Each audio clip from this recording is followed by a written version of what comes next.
Today, we're diving into one of the most frustrating and personal issues facing Americans today, healthcare. Not just the cost of healthcare, but the maddening structure of the system itself.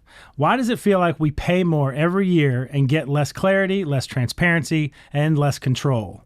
We'll discuss that today. This is Spotlight.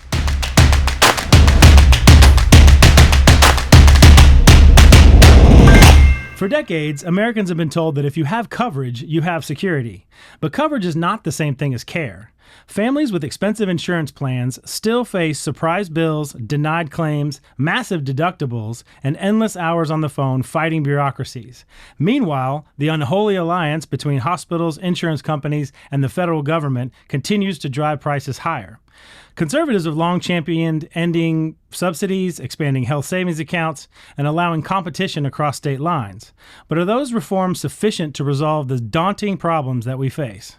Our guest today is Andrew Schoonover, the founder and CEO of CrowdHealth, a company that's challenging the conventional insurance model and offering a fundamentally different way to cover healthcare costs.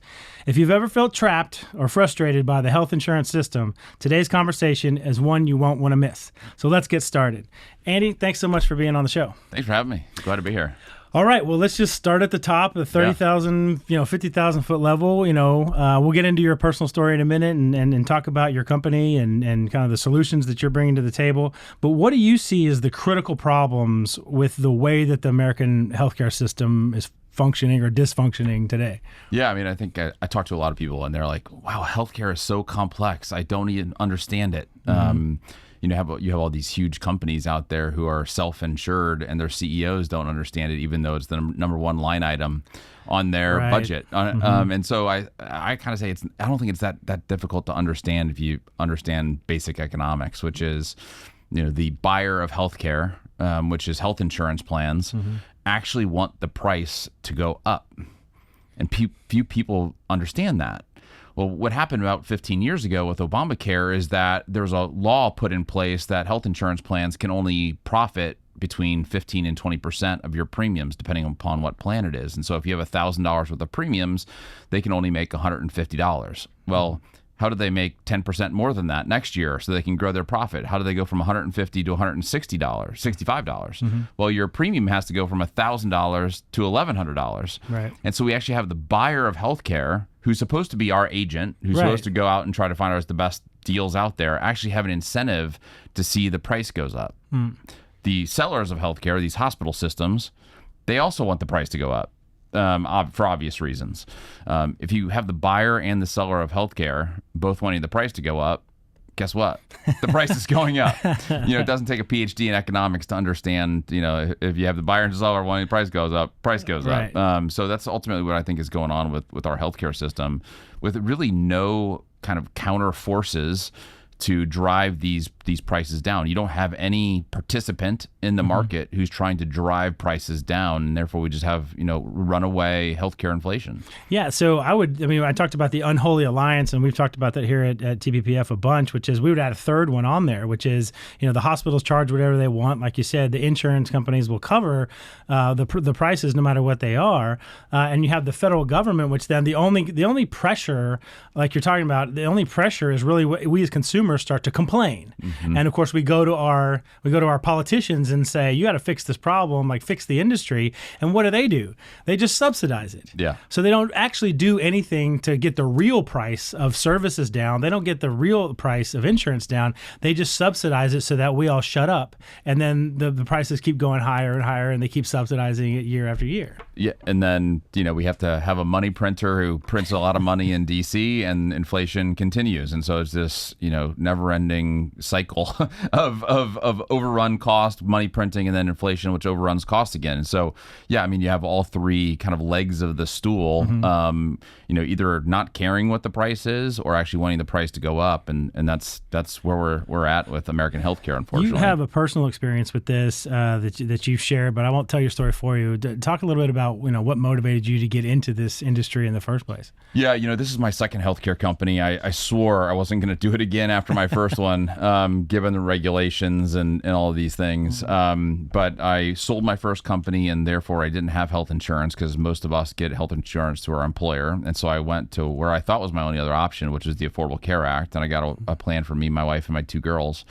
I think it was $1,100 or $1,200 a month, and I kind of joke it worked until I had to use it. Right. Yeah. My little one, who was one at the time, was having a recurring ear infection, so we went to the ear, nose, and throat doctor. He was like, "Yeah, she's got a hole in her eardrum. The fluid in her ear was building up, and it was bursting her eardrum, and she was screaming bloody murder all night long." Yeah. And he's like, "No big deal. We can get this fixed. You get tubes in her ears. It's a 15-minute procedure." Great. So we went in network. We did everything right. He got it pre-authorized by the health insurance plan. We get the bill from the hospital about 3 weeks later, and it was $8,000 for a 15-minute procedure. I'm just like, wait, what? Like this is there's got to be a typo here. But we were near the end of the year, and I was almost through my deductibles. I was like, okay, well, the health insurance plan is going to pick this up. And I got a note for a few weeks after that from my health insurance plan that said it was medically unnecessary, and so they weren't going to pay for it. I was like, hold on a second. My daughter has a hole in her eardrum. Like, what are you telling me? This is medically unnecessary. And I actually went through 2 rounds of appeals, and at the end of the day, they're like, nope. And so I had to stroke an $8,000 check to get this procedure paid for. And it was at that point where I was like, something is busted. Somebody's got to do something about this. And I guess the higher power called me to be the one to do it. And so I'm sorry that was the way that you were motivated to do this. Through adversity, sometimes innovation happens. Yeah, right. So I called my health insurance plan. I said, I quit. If you're not going to pay my bills, I'm not going to pay your bills. And it was at that point I looked at my wife and I said, well, we're uninsured. And she looked back at me like, okay, I trust you, I think. And so we kind of got to this place of realizing that if you pay directly in cash or credit card or whatever, the doctors are going to give you way better prices. The hospitals are going to give you way better prices. Interestingly, I put this on X, or as Twitter at the time, that I got charged $8,000 for these ear tubes, and it got declined. And I had an ENT, which was actually Mary Talley Bowden, who recently been in the news. She reached out to me and said, oh, yeah, we do these all the time for about $2,000. I was like, wait, hold on a second. Like, my insurance company, who's supposed to give me great prices, charged me $8,000 or, had an $8,000 deal with the hospital, whereas Dr. Bowden does these all day long for $2,000. Like, that doesn't make sense to me, right? And so I started realizing that if you start paying directly without having health insurance companies in the middle of these transactions, you're going to get way better prices. Right. And so that's ultimately where I came to the conclusion that there's got to be a better way of doing this. Rip out the middleman, create a transaction directly between the patient and the clinician, and you're going to get better care for a better price. And I think that ultimately can fix healthcare. How common is it that horror story still happens? That where people get denied too claims? often. Too often? Because one of the things that we're looking at is the insurance companies are trying to avoid the PR hit for, especially with social media and everything, where something bad happens like that, and it can make them look bad. So they'll cover it anyway, but then pass, of course, the new costs on to you as a consumer. They'll raise your premiums, or they'll raise your deductibles, or they'll do something to get their money back, because they can do it sort of in a conniving way, rather than just outright deny you a claim, because then all of a sudden the whole world hates them, and they're trying to avoid the PR hit. Well, I think something pretty substantial happened in the end of 2024. If you remember, the United Healthcare CEO was assassinated, and United Healthcare actually then started, and then something, bad PR came out that United actually declines 1 out of every 3 claims. Wow. So you have a 33% chance of getting denied. They actually then loosened up their guidelines a little bit, and then they got sued by shareholders because you're saying yes to too many bills, which was impacting their bottom lines. These was all allegedly, it's still going on in court. And so we're going to see what happens when the 2025 data comes out, to see if these health insurance plans have actually changed their approval / denial methods, which is a whole nother can of worms. That's really interesting when you get into the nuts and bolts of how all that works. Now, I know you're probably going to say, just get out of the system altogether. But for people, maybe for lawmakers, policymakers who, whose constituents are not ready to hear, you need to go to all cash, or you need to go to DPC, or you need to go to CrowdHealth. for people who still feel like they need the security of United or Blue Cross Blue Shield or something, is there a way? Are there policies, laws, and things like that, regulations, whatever, that could actually start to fix the system and start to do the things that would create more of incentives to get the prices down? Again, I'm a free market guy, so I don't want too much regulation to be, forcing them to do that, because that's the opposite. But is there a way to fix the system, or in your opinion, it's just you got to chuck the whole thing? Yeah, I mean, I think you said it in your opening, which is we're fans of HSAs, and we're fans of interstate commerce and competition and things like that. I think you asked the right question, which is that enough? Mm-hmm. And I think a lot of these are iterative. I think there is an iterative process to this, but when you ultimately have the buyers of healthcare wanting the price to go up to these medical loss ratios, which was introduced in Obamacare, that's that 15 or 20% that I talked about earlier, which, by the way, from DC, you think about it, the politicians in DC, they think this is brilliant, right? Because they don't want health insurance plans to profit too much. Mm-hmm. But in reality, what you're doing is you're actually incentivizing these health insurance plans to see prices go up. It's the same thing that we're seeing in the military industrial complex, where it's a cost plus system. So your plus is much bigger when the cost is higher. Yeah, the politicians look at it and say, hey, it's still just 15%, but instead of 15% of 1,000, it's 15% of 10,000, and everybody's costs are going They'll up. look at a $20,000 Toyota Corolla and a $50,000 Toyota Corolla and see, they're like, well, it's only 10% of that, right? Yeah. So it just doesn't make a ton of sense. So I mean, to answer your question, I think we have to, as I say, kind of burn the system down completely and start over again. I know that's a really hard thing to do, and it's going to, have some collateral damage. But what we're ultimately trying to do is take one step in that direction to bring free markets back into healthcare. And again, they are non-existent at the moment. Before we leave the system just yet, I don't want to let off the pharmaceutical drug makers. Yeah. Don't want to let them get off without getting a little ire as well. The PBMs. Mm-hmm. If you don't know what a PBM is, it's a little too complicated to explain on an hour-long show, but just know that they're a major part of the problem in the drug companies in general, and that's another one. I mean, that's what when people say, we've got a new KFF poll came out. I'm not sure if you saw it, but healthcare now tops the lists of the public's economic anxieties. Healthcare is the number one thing, well above other necessities, like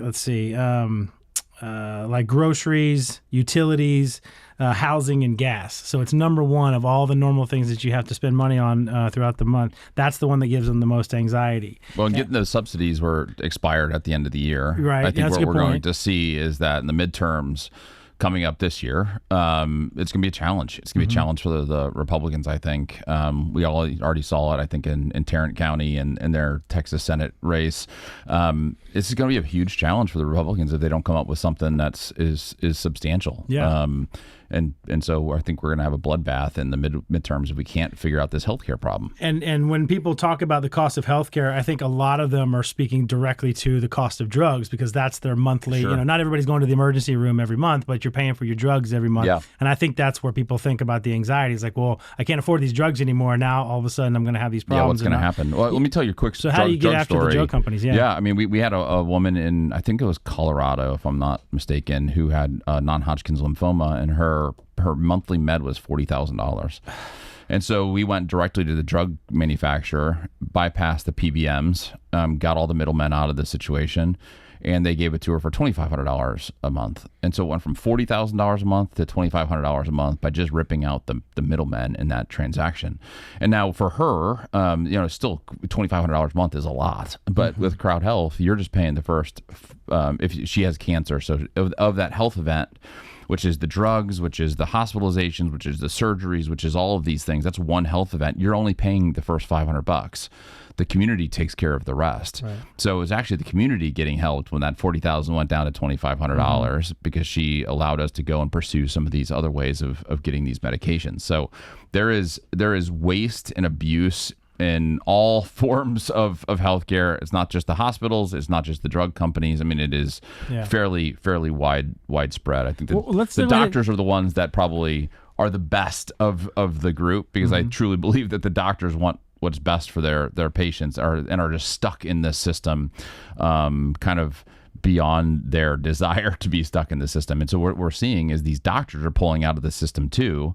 They're doing direct primary care. They're getting out of these big systems because they're tired of health insurance and being a part of the system too. They're exiting the system. Yeah, we hear that from doctors all the time, that they're tired of having their backs to their patients, plugging in numbers and and working on more on a computer than they are on their patients.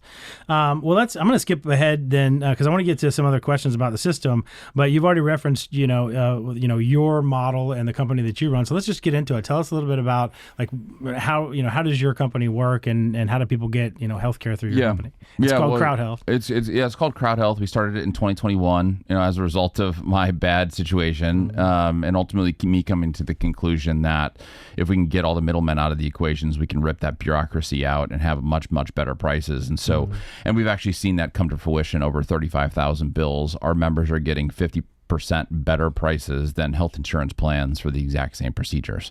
So just purely by using the cash pay. Purely by using cash pay. So that's how much administrative burden there is. I mean, if you think about it, doctors, there's a study that came out, I think it was 9 or 12 months ago. They spend about 2 days a week fighting with health insurance plans to get paid. So imagine fighting with your employer 2 days a week of just to get paid. Like, talk about productivity decline, right? Well, if I pay them directly, if I show up directly and say, here's my credit card, they're paying 2 or 3% or whatever the credit card transaction fees are. And they're like, this is delightful. And not only are they getting paid fast, but now it's between me and the doctor. I always say that you work for whoever pays you. And the doctor, if they're getting paid by the insurance company, has to do what the insurance company tells them to do, as opposed to what's best for me as a patient. And so now I'm paying you directly. I'm the customer. You and I get to decide what's best for my care, as opposed to these middlemen. So the system is basically set up so that you can pay small or large bills directly, as opposed to having a third-party middleman do that. But at least the security that people are looking for when it comes to insurance is, maybe I spend $800 or $900 a month on insurance, but if I got in a car wreck and I have these like catastrophic bills, then insurance comes in and pays for my $50,000 operation or whatever. How would your setup handle a situation like that? Yeah, so we've got a community of people that's about 26,000 people now. And what would happen in a specific example like that? So, for example, you get into an automobile accident, you go into the ER. The the hospital will send you bills after the fact. All you do is you get those bills in the mail, you take a picture of them, they upload to our app. We have a negotiations team who will negotiate those bills on your behalf. So let's just say it was a $50,000 bill and we get it down to $20,000. With the hospital? Yeah, the hospital. Okay. Yeah, the hospital bill goes down to $20,000. And so we're going to ask, if my math is right here, 200 people in the community for $100. And they can say yes or no. And if they say yes, then $200 goes from their account, $100 for 200 people goes from their account to the person who got hurt's account. And at the end of the day, the person who got hurt has $20,000 sitting in their account, in which they can pay the hospital directly. Now, I say you can say yes or no, but if you say no to this person who needs help, when you ask the community will see, oh, Andy said no to other people in the community. And so that is way less kind of potential to get funded. It's some accountability within community. And do people know how much everybody has contributed to various everybody gets asked for the exact same amount every month. And so if you say no, people know that you said no to somebody else in the community. And so we've done this for 35,000 bills over the last 5 years, and 99.9% of them have gotten fully funded. How much of the initial bill does the actual patient generally pay for? Do they have some obligation to pay 10% or something? Just $500 at the health event. So, we had a woman in Austin tear her ACL. She went to the hospital. She then had to go get surgery. Then she had to go get physical therapy. That hospital visit, the surgery, the physical therapy, she's just paying the first $500, and then the rest is submitted to the community for funding. How often do the contributions not meet the ultimate amount? 0.01% of the time. Wow. And the primary reason why that happens is because somebody who has said no to other people in the community then submit a bill to the community, and the community is like, dude, you said no to a bunch of other people, I'm not going to give you. So that 0.01% is generally that. Karma. Yeah, kind of karma. So what is, I mean, obviously it sounds like a great deal, but there's other models that are, working like DPC and direct primary care and other sort of models upsetting the apple cart. And yet millions and millions and millions of people are still with, big insurance. What do you think what do you think it takes to get people to kind of break through and see what's on the other side? Yeah. I think unfortunately we don't have behavior change unless we feel some pain. I mean, ultimately that's how we function as humans. It's really hard to get moving unless you feel pain. And I think ultimately what we're going through right now, and we grew 200%, so we 3x'd last year. And I think it's primarily because as people are feeling the pain of health insurance prices, and you got 66% of people say it's their number one anxiety. You would think you'd have a target audience and there. It's no longer masked by the federal government, or at least the mask is halfway down as opposed to all the way up, right?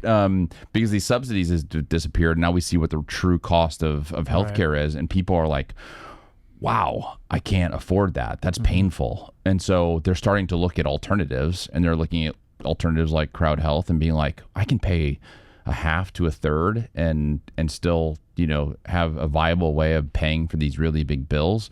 Because people, that's what they care about, is the big ones. Yeah. Like what happens if I get cancer? What happens if I get in a car accident? What happens if I have a NICU baby? Like those are the big ones that can be hundreds of thousands or, multi-million-dollar bills. And that's where I think we do actually the best. And not only just expensive, but ongoing. Like, ongoing. Having to go back to the well, for years to ask people to help you pay for your treatments. There's no issue there. Usually people are. We've had hundreds of these cases in which they would, if without CrowdHealth, would bankrupt, them individually without CrowdHealth, or the members of CrowdHealth, really. And one of the things I found after I stroked that $8,000 check to pay for my daughter's ear tubes, I realized that 200,000 families every year go bankrupt due to a medical event, even though they have health insurance. Like they have health insurance and they're still going bankrupt.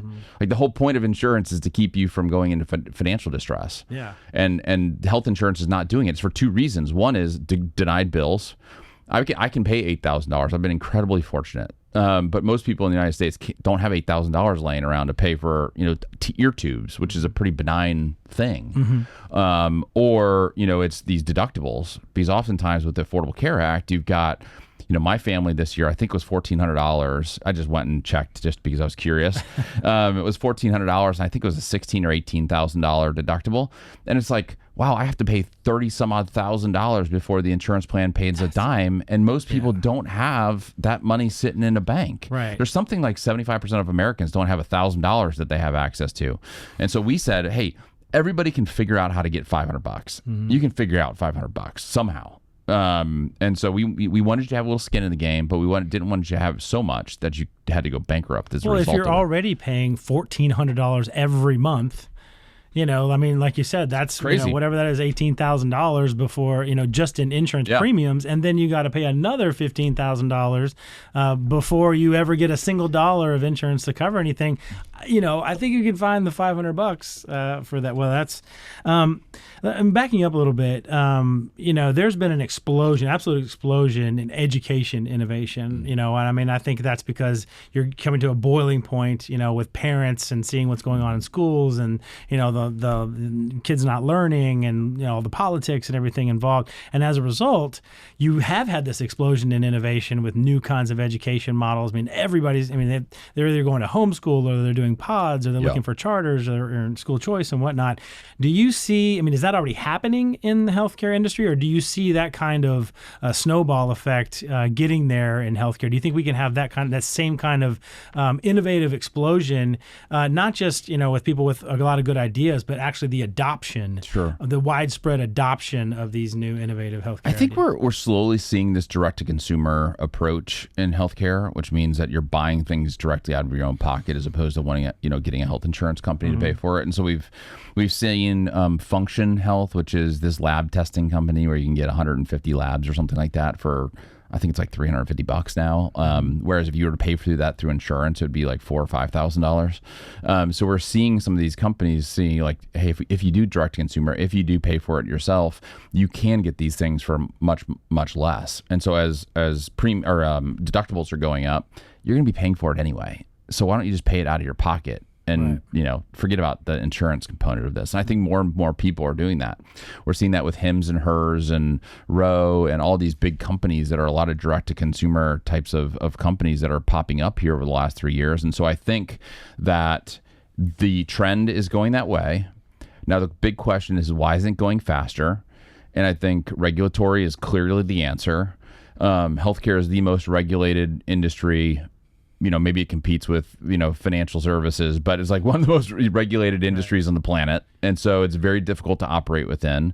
And we've been audited by half a dozen states already. And each time a state comes and audits us, it's $50,000 or $100,000 of attorney's fees. Wow. And so it makes it very difficult to innovate within healthcare when you've got 50 different states with 50 different laws, plus a federal government set of laws. And many of them are just crazy kind of laws that make absolutely no sense. I have to ask this question just because I know how politics works sometimes, but do you think any of those audits were malicious? I mean, do you think I don't know. that there were administrations with insurance companies in the back pocket kind of thing? I hate to assume intent. However, none of us want to get sued. Here's what I will say is none of the states in which have done audits for us have actually had a consumer complaint.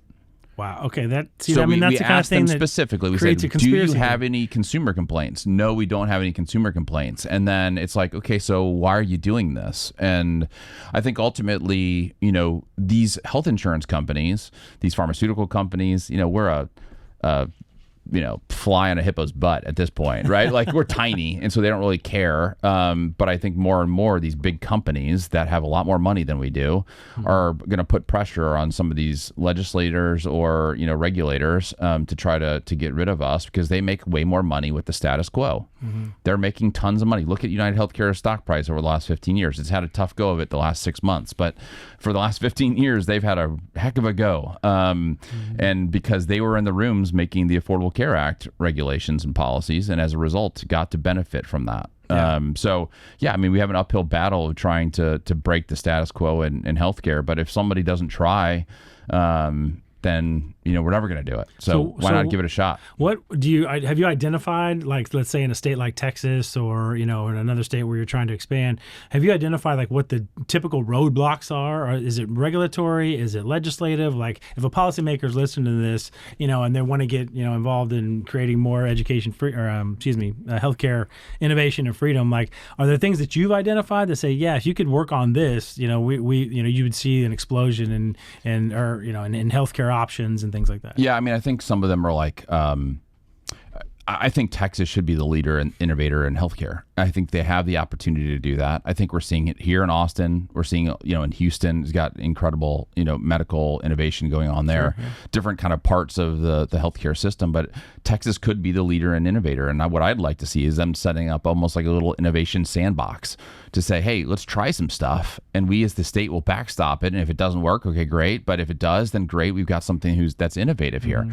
I think ultimately, if you want to look at policies that could help, the biggest one from my perspective is that there is no transparency in pricing for some of these hospitals. And I know that people are working on it, but they are still not talking about what I think is the biggest problem, which is what they call charge master pricing.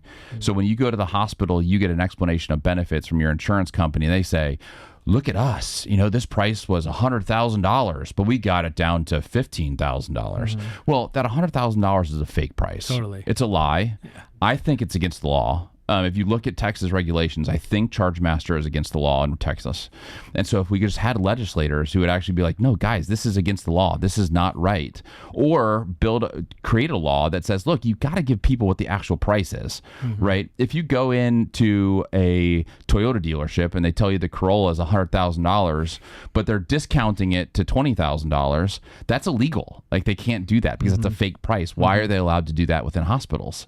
And so I think that, Texas legislators can actually do something about this, because it's a tragedy and people are, not really knowing what the price is. Right. That's one of the things I want to talk about is transparency. Is one of the reasons why TVs are so inexpensive, or other consumer goods, is because when you walk into the store, the price is right there, and you can shop, or you can go online. I mean, you can go online and shop. I can literally be in the Best Buy, and I will look for the exact same product on Amazon and find out. So shopping and comparing and that competition is a huge part, and transparency is a huge part of what drives these costs down. How do you shop for something like healthcare? Yeah, I mean, I think it's we've been able to put together a database of, I think we're almost at 3 million cash pay prices at this point, where we've got this group of 25,000 people. They're going and paying cash pay prices at all these places all over the country.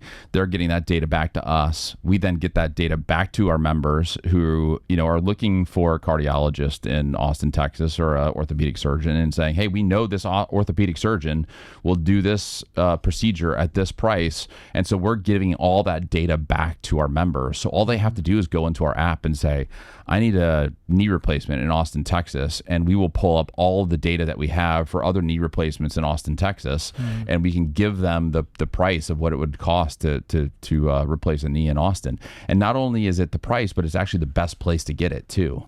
Because if you go to a hospital for a knee replacement versus a surgery center, the price is going to be significantly different.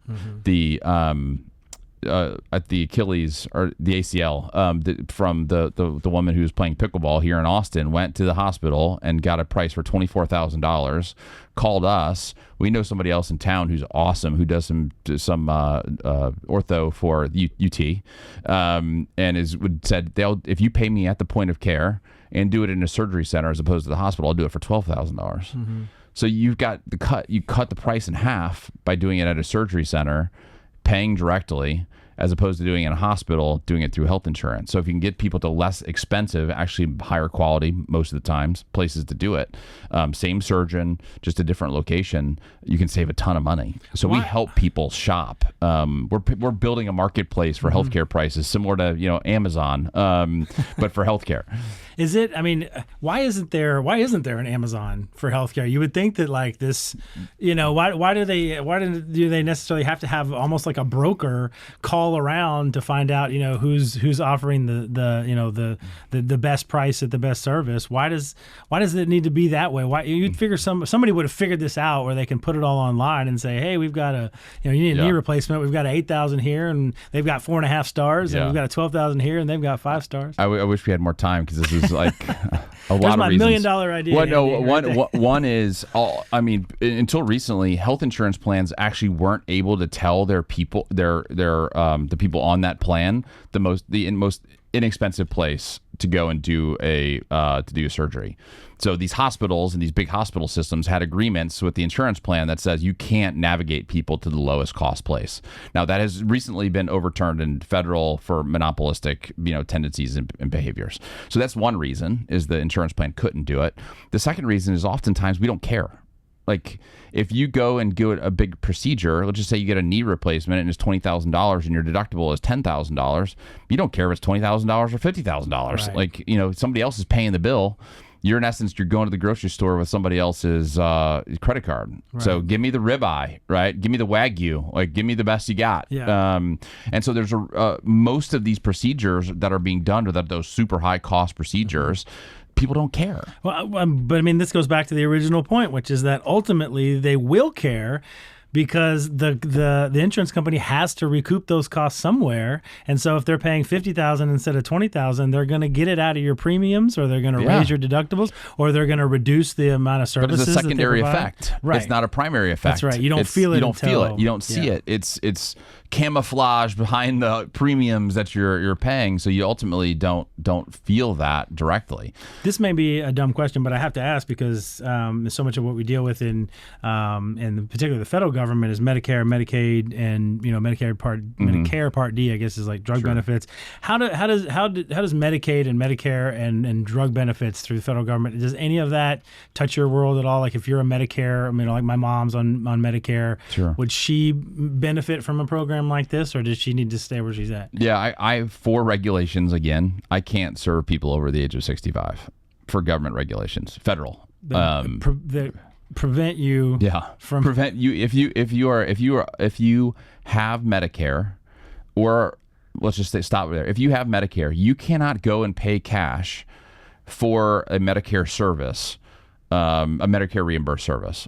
So even if you wanted to, you can't pay cash. It's a federal law. And so what happens then is the doctors won't take cash from anybody over the age of 65 because they can't validate if they're Medicare or not. And if they are Medicare and they do take cash, then the doctor's in trouble and they could lose all of their patients. Wow. So they don't want to do it. So if a person just walked in and said, hey, I need this service, and didn't say, what's the Medicare cost? What's the cash? Like just said, do this and I'll pay you, they wouldn't take it. If they're over 65, most doctors will say no. Wow. You got to pay in Medicare. So that's the challenge that we have for 65 plus. What I will say is the way that we can impact the system most effectively is people are entering Medicare now with somewhere like 2 or 3 kind of chronic conditions on average. And that's what's putting the Medicare into jeopardy, and why we spend, $600 or $700 billion every year on Medicare and Medicaid. Ultimately what we want to do is like, look, man, what if we can have this group of people hit Medicare age with 0 chronic conditions? Like, what if we can improve care into Medicare, so that when you hit Medicare, you don't have chronic conditions? I mean, that's the ultimate, right? We haven't even talked about like healthcare outcomes, which is, of course, really should be the point of the healthcare system. And so what we're trying to do is being like, look, my goal for our members is you are, 85 or 90 years old playing, I say wiffle ball because that's what I played growing back out in the backyard, pickleball with your grandkids, right? Like that's thriving to me. And ultimately right now we have so many people debilitated by chronic conditions that they can't do that. They can't thrive in that old age. What you do in your 30s, 40s, and 50s dictates how you're going to live in your 60s, 70s, and 80s, and whether or not you're going to live to your 90s. Right. So let's focus on the 30, 40, 50s and show them what it means to be healthy, because we don't even know as a human beings, like, what does it even mean to be healthy? And so we focus on metabolic health, which is, I think the core of chronic conditions is just metabolic health. And, the United States is 50% more obese than the average OECD country. Right. Yeah. That's a problem. We got to figure that out. 25% of every or 25 cents of every dollar goes to people with diabetes. And 10% of our population has diabetes versus 1% in the 1970s. Right. So we've got a challenge there too, which we need to tackle. For the Medicaid population, obviously the barrier would be the $500 there.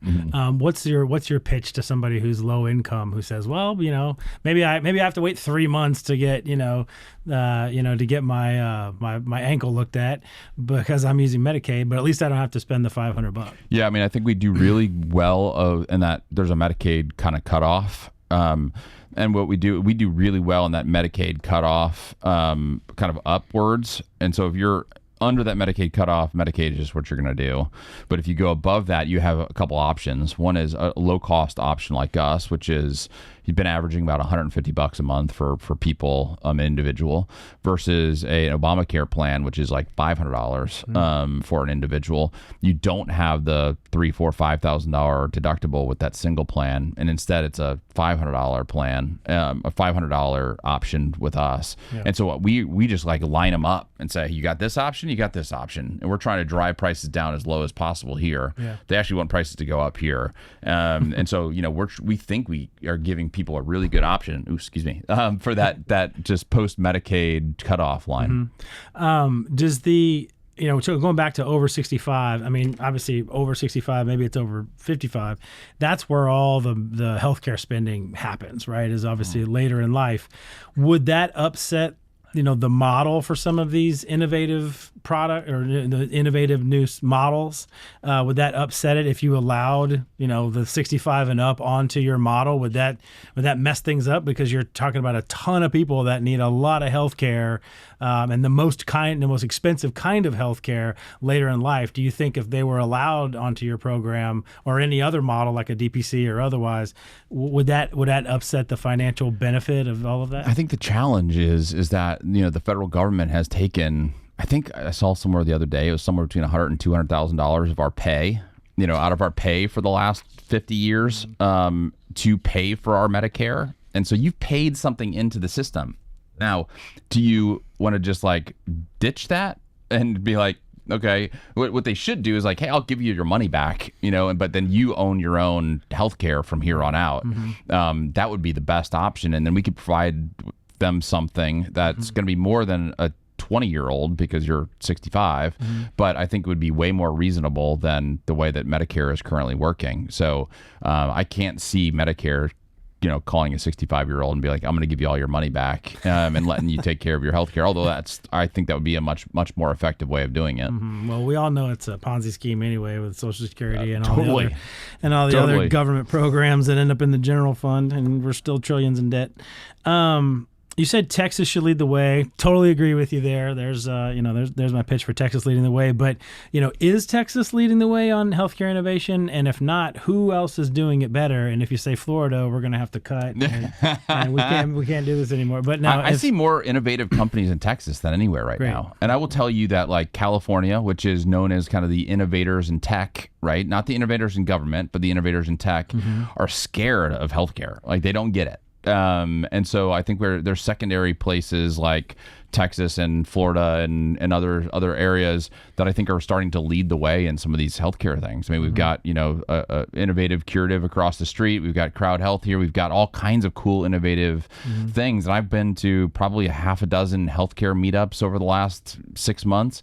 And there's 30 or 40 innovators, entrepreneurs who are trying to build really creative tools in healthcare right now in Austin. So I think Austin actually can be the leader of healthcare, paired with all these, other great cities around us, who are doing some really neat things as well. So I think truly that Texas can be the innovation capital of healthcare. Well, this is fantastic. Thank you so much, because healthcare is one of those issues that, it's when you poll it, everybody says it's a problem. Everybody says it's one of the things that they're the most worried about. And yet it's really not one of the sexier headlines. Like you rarely ever open up the paper and it's some article about healthcare. It's always it's about like a necessary evil. It really is about politics and whatever. And I think, Dr. Porter here has this great statement that he says, the solutions to fixing healthcare are actually pretty easy. It's the willpower to do it that is staggeringly difficult. And I think that that's part of it. And it's really going to be much like education innovation, which took us here in Texas, embarrassingly took us over 30 years to get to a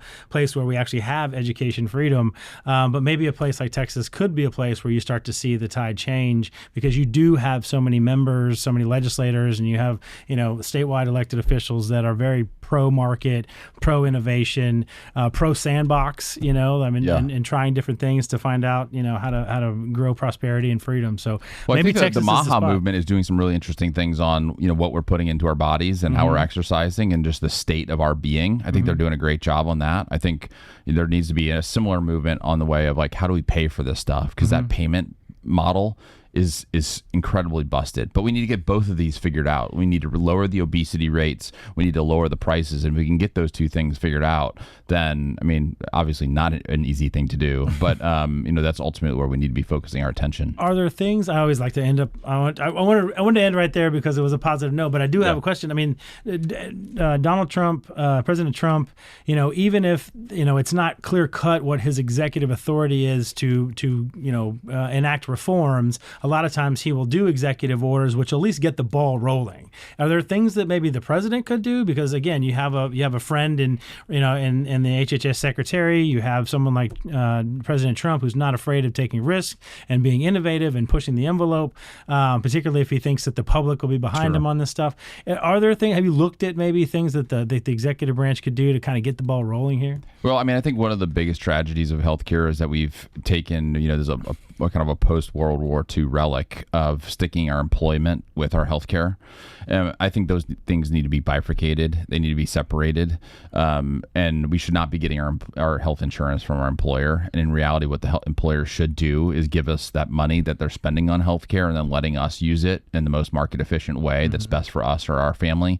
In essence, the plan that you get for your job is kind of catering to the lowest common denominator in your company. And so why not let people go and explore other options to create at least a little bit of market activity or free market activity within healthcare. And so I think, separating those two things, making that, tax efficient, maybe that extra healthcare stipend or something like that would be a tax efficient way of doing that, putting it into an HSA, letting people use HSAs.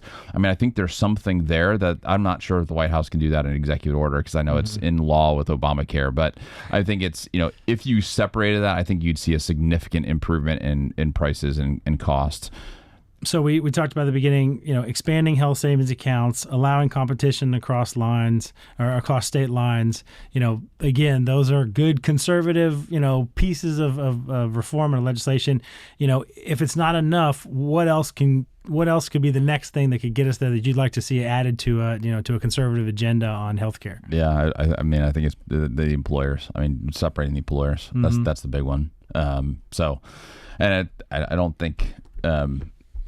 I think politically it's very difficult to do. For sure. Everybody's like, it's easy because it's just taken out of my paycheck. But sometimes you got to do the not easy things to kind of, as I said, burn down a system and try it again. Yeah, well, maybe we can do the sandbox like you're talking about. Yeah, I mean, I think there's some really interesting sandbox ideas that I've heard out there that I think can dramatically lower. I mean, the teachers, here in Texas, the state employees, like there's lots of people in which you can create little sandboxes around to say, hey, let's see if we can try something different here, because I think they're millions or hundreds of millions of dollars, in the red. And I think it's worth, trying to put a little bit there to see if we can change things. And I'm sure that we can. I mean, our big thing this year is going to be tackling diabetes, which diabetes is a huge challenge in Texas.